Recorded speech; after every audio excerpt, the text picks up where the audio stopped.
info.fr. Ici Sud Radio. Les Français parlent au français. Je n'aime pas la blanquette de veau. Je n'aime pas la blanquette de veau. Sud Radio, Berkoff dans tous ses états. Le 13 novembre 2015, à Paris, dans plusieurs villes, dans plusieurs rues du 11e arrondissement, et dans une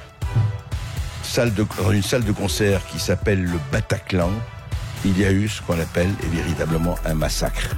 Il y a eu un massacre proféré par les islamistes, d'ailleurs, de l'État islamique de Daesh, qui ont revendiqué effectivement les faits. Et il y a eu des centaines de blessés et de morts. Et il y a eu notamment Nathalie Jardin. Sud Radio, Berkoff dans tous ses états. Le face-à-face. Et Nathalie Jardin était la fille de votre invité André Berkoff. Tout de suite, vous accueillez Patrick Jardin. Alors Patrick Jardin, je ne vais pas, d'abord merci d'être là, je ne vais pas vous faire raconter ce que vous avez vécu et ressenti.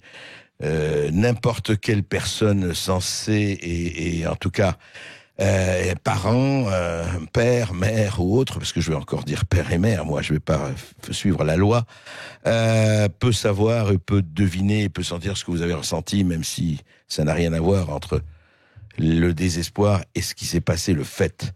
Ce qui m'a fait vous suivre et tout ça, c'est l'accueil qui vous a été réservé quand vous avez dit que vous-même, vous n'étiez pas comme quelqu'un d'autre. Chacun, je respecte l'opinion de chacun, mais il y a eu par exemple quelqu'un dont la femme a été tuée au Bataclan et qui a écrit un livre, Vous n'aurez pas ma haine, et là il a été extrêmement célébré, Vous n'aurez pas ma haine. Bon, vous avez dit autre chose, et moi je ne sais pas, je crois que beaucoup d'auditeurs de Sud Radio et d'ailleurs, si par malheur votre enfant était ainsi assassiné, parce qu'il faut bien nommer les choses par leur nom, je ne sais pas comment il réagissait, vous avez réagi à votre manière, et j'ai trouvé, et c'est là où j'ai trouvé assez scandaleux qu'un journal quand même de référence qui s'appelle Le Monde, et une revue de presse, et je la lis, voilà ce que on a écrit le 28 septembre 2018.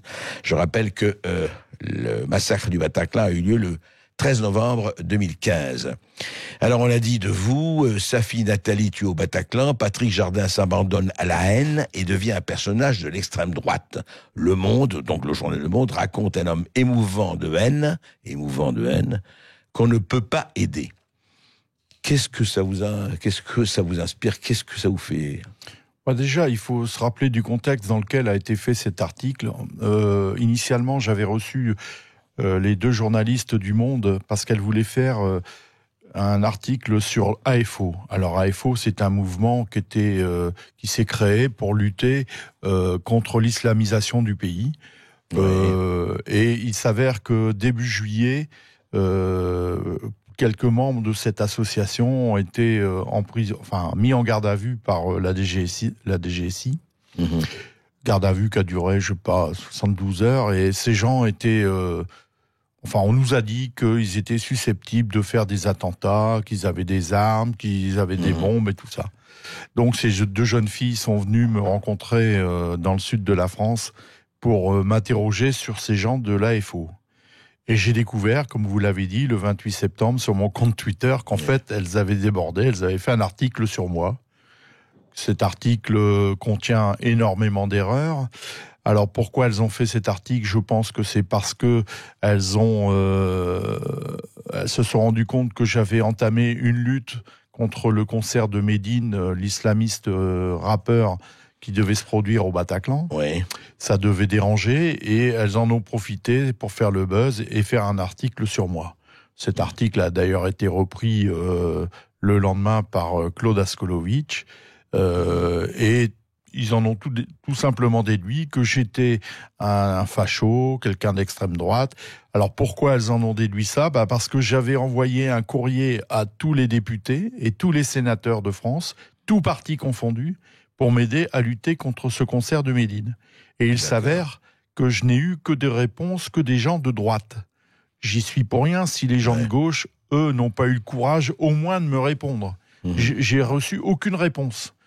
Bon, et alors elles en ont déduit que j'étais un facho, quelqu'un d'extrême droite. L'étiquetage habituel dès qu'on n'est pas dans la pensée. Vous savez, ça c'est d'abord le mot fascisme, je le réfute parce que le fascisme c'est un acte politique et moi je fais pas de politique. Bon, je suis pas raciste, je suis pas xénophobe, je suis pas politique, je refuse absolument de faire de la politique, même si parfois je suis obligé de passer par certaines personnalités politiques pour faire passer mon message. Mais sinon, moi, je ne fais absolument pas de politique. Alors, Patrick Jardin, justement, c'est quoi votre message ? Qu'est-ce que vous voulez dire ? Qu'est-ce que vous avez à dire ? Et en fait, c'est vraiment... Vous n'aviez pas du tout... Vous ne vous intéressiez pas du tout avant ça, avant ce qui s'est passé à votre fille au Bataclan ou pas ? Je m'intéressais pas comme je m'y intéresse maintenant parce que j'étais pas touché, si vous voulez. Alors bien évidemment, j'avais mes idées, mais je participais pas du tout au message que je suis en train d'essayer de faire passer. C'est-à-dire que moi, ce que je voudrais, c'est d'abord lutter à tout prix contre l'islamisation de mon pays, parce que j'estime que ça, c'est très dangereux. Et j'habite dans le nord en Belgique, et à côté de la Belgique, il y a Roubaix-Tourcoing. Ce sont des vraies zones de non-droit où déjà la charia est en place. Et moi, ça m'affole. Vous dites que la charia est appliquée ? Absolument. Il y a des cafés à Roubaix, à Tourcoing, il y a des cafés dans lesquels les femmes n'ont pas le droit de se rendre. Il y a des femmes qui se font battre actuellement dans ces quartiers. En plus, tout ça, c'est alimenté par... Les femmes qui se font battre, malheureusement, il n'y en a pas que dans ces quartiers, comme vous le savez. Certes, mais il y en a plus dans ces quartiers-là. Ouais. En plus, tout ça sur un fond de trafic de drogue épouvantable, dont tous les policiers sont bien au courant d'ailleurs. Donc vous dites, ceux qui ont dit, vous savez, les territoires perdus de la République et les zones de non-droit, vous êtes d'accord avec ça ? Vous précisez qu'on est dans un pays où il y a des zones de non-droit complets. Absolument, ouais. Je vais vous dire, moi, je joue encore au football malgré mon grand âge. Eh bien, il y a des clubs dans lesquels on préfère perdre sur tapis vert plutôt que de s'y rendre. Ah ouais. Pourquoi ? Donc, parce que on sait qu'automatiquement nos voitures vont être caillassées, vandalisées. Ça risque de mal se passer sur le terrain. Et là-bas, on n'est plus chez nous, donc automatiquement, on prend des risques. Et dites-moi juste, parce que je voudrais reparler un peu, est-ce que, sans faire du tout ni de complotisme ni de thèse, au Bataclan, vous pensez que ça aurait pu être évité ? Absolument, ça c'est sûr. Vous pensez que ça aurait pu être évité ? J'en suis certain. Ah oui. Si vous voulez, moi, je suis en train d'écrire un livre là-dessus. Donc, j'ai fait un travail d'enquête et je me suis rendu compte qu'il y avait eu d'énormes dysfonctionnements dans les services de l'État. C'est épouvantable. Ah ouais. Ouais. Vous savez, quand Monsieur Cazeneuve dit à 11h30 à son préfet lors de d'un exercice de simulation d'attentat de masse, je m'attends à un attentat de 130 morts, et que le soir, il y a effectivement 130 morts. Le jour même, le jour même, le matin. Soit M. Cazeneuve est un devin, soit M. Cazeneuve savait des choses. Ou alors il n'avait pas prévu que ça allait se passer, comme ça. Enfin, on ne va pas accuser M. Cazeneuve sans preuve, mais enfin... Je n'ai pas de preuves, mais j'ai d'énormes doutes. Et alors, dites-moi, je voudrais avoir votre avis. Vous savez, j'ai vu, 3 mois après le Bataclan, j'ai rencontré Donald Trump quand il était candidat à la présidence des États-Unis. Je vous raconte ça parce qu'à un moment donné, je ne sais pas, je ne pensais pas du tout, je lui ai parlé du Bataclan. Et je lui ai dit, parce que, c'était 3 mois après, ou 4 mois après, je l'ai vu. Et il m'a dit, et je voudrais avoir votre avis là-dessus, il m'a dit, mais écoutez, moi je comprends pas. Vous dites que vous êtes contre les armes, contre le port d'armes, tout ça. Mais moi j'aurais été Bataclan, moi j'ai un revolver, et moi j'aurais tiré, ou moi j'aurais peut-être arrêté, peut-être je me serais fait tuer, mais j'aurais arrêté les gens avant.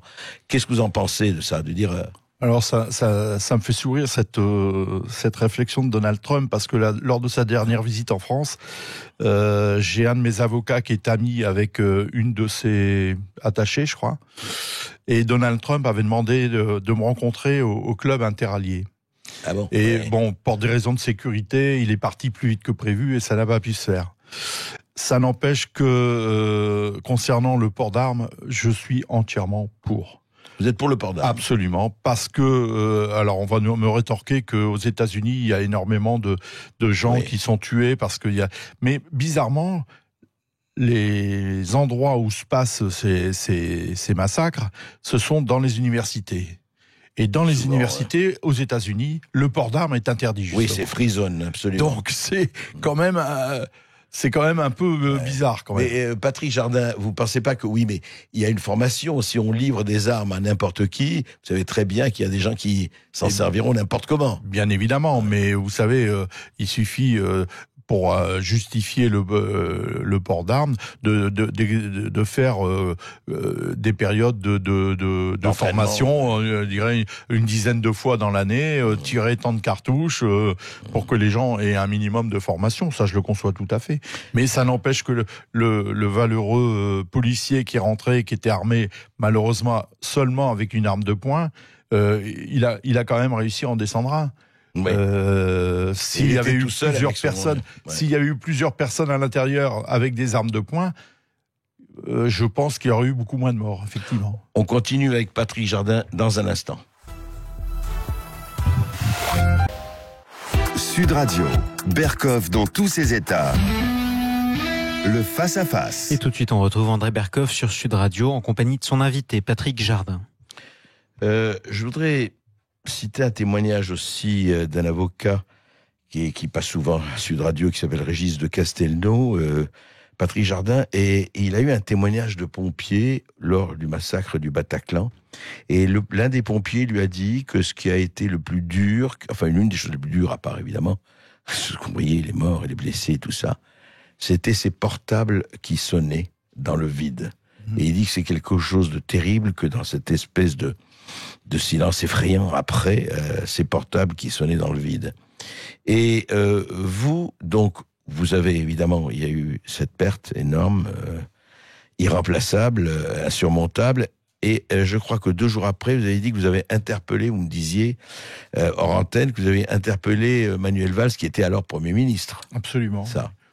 Et que on a répondu par une brigade fiscale sur le dos, c'est ça, non? Oui, en fait, ça s'est passé le dimanche midi, le 15 novembre. J'accueillais mon frère à la gare du Nord qui était venu me donner un coup de main pour rechercher ma fille, parce qu'à l'époque, je savais pas encore qu'elle était décédée. Et je suis tombé sur le cortège de Manuel Valls, Bernard Cazeneuve et Monsieur Le Drian, qui faisaient la tournée des popotes dans le cadre de l'opération Vigipirate, là, je sais pas. Ouais. Et là, j'ai pas pu faire autrement que de passer à travers le cordon de sécurité, et je me suis retrouvé nez à nez avec Manuel Valls. La seule chose que ça lui a inspiré dans un premier temps, ça a été de me dire, monsieur, surtout pas devant les caméras. Voilà. Ah bon? Il vous a dit ça comme ça? Absolument. Ça, je l'oublierai jamais. Mais bon, j'ai depuis... Et vous lui avez dit quoi?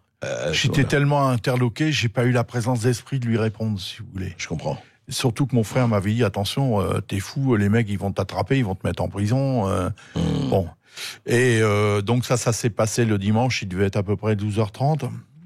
Et le jeudi matin, à mon domicile en Belgique, j'ai reçu une convocation devant la direction des services fiscaux à Lille. D'accord. Bon, je n'ai jamais su si c'était vraiment Manuel Valls qui avait dirigé cette enquête sur moi. Bon, enquête qui de toute façon s'est résultée par rien puisque je suis résident belge. Mais je pense qu'il n'y a pas de fumée sans feu. Alors Patrick Jardin, on va arriver au fond du problème, et c'est vraiment un problème qui est pendant à tous. Qu'est-ce qu'on fait? Et je veux dire que moi-même je me pose des questions, mais on se pose tous des questions. Quand un être cher disparaît, assassiné, enfin tué, pas. Et alors, on dit d'un côté, effectivement, aujourd'hui il y a la justice, etc. C'est l'État qui a le monopole de la violence, donc c'était l'État à régler le problème.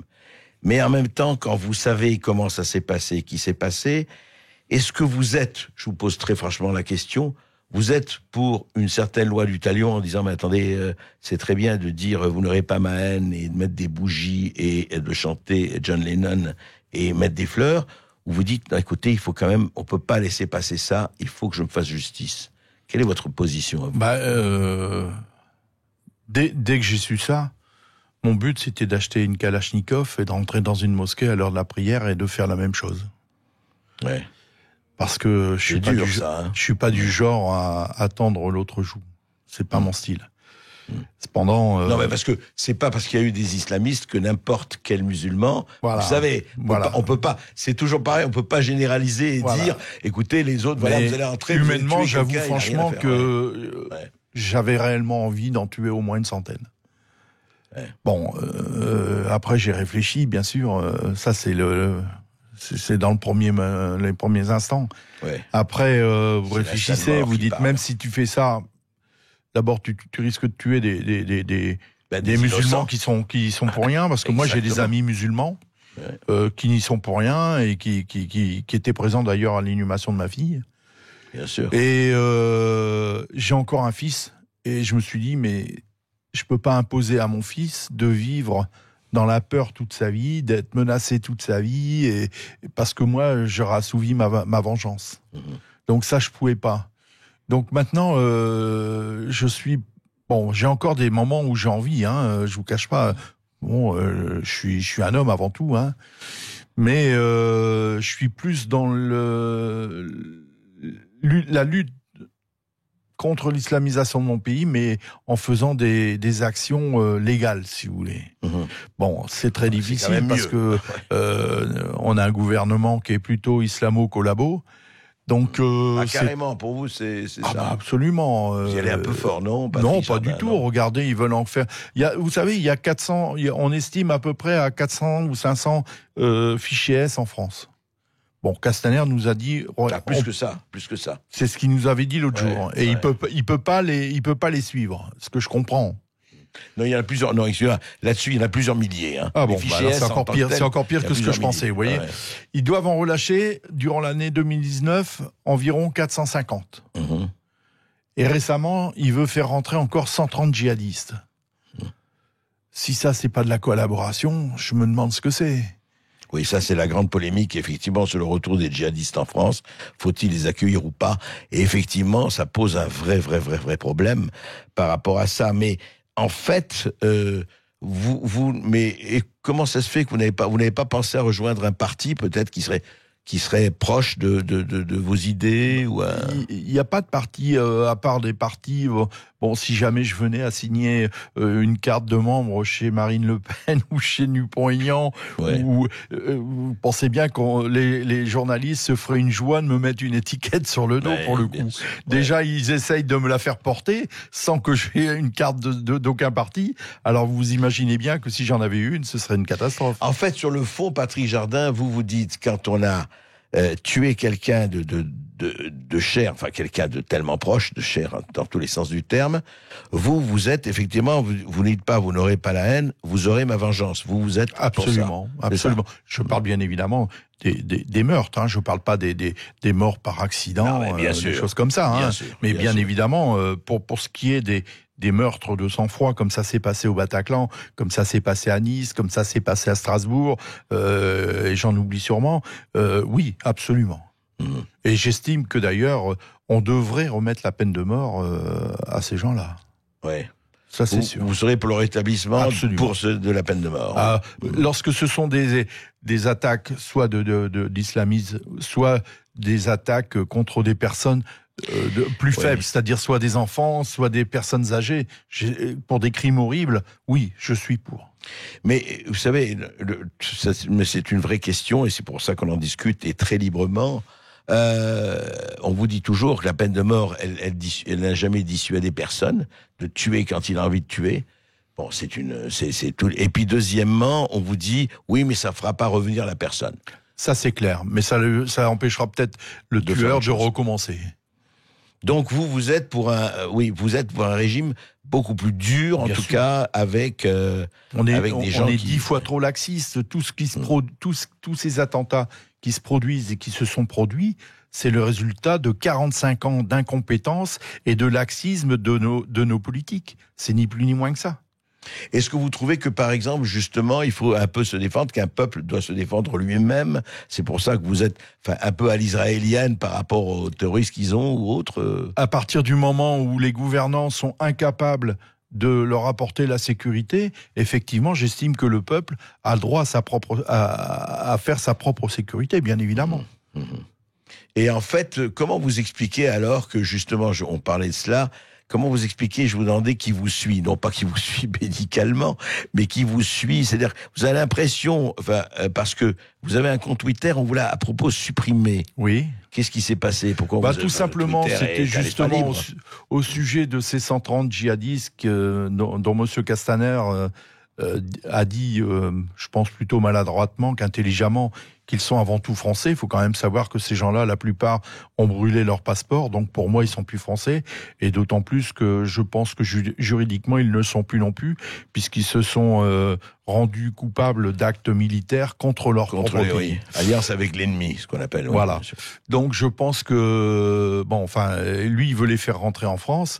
Et vous aviez écrit là-dessus? Moi, j'ai écrit qu'il fallait les supprimer. Et il y a une des personnes qui me suit sur le compte Twitter m'a dit oui, mais il y a des enfants, qu'est-ce que vous comptez à faire? Je dis il faut les supprimer aussi parce que malheureusement dans ces enfants, moi j'ai vu à la télévision, sur internet et autres, des enfants de 10 ans qui ont égorgé, qui ont décapité, d'autres qui sont formés aux armes.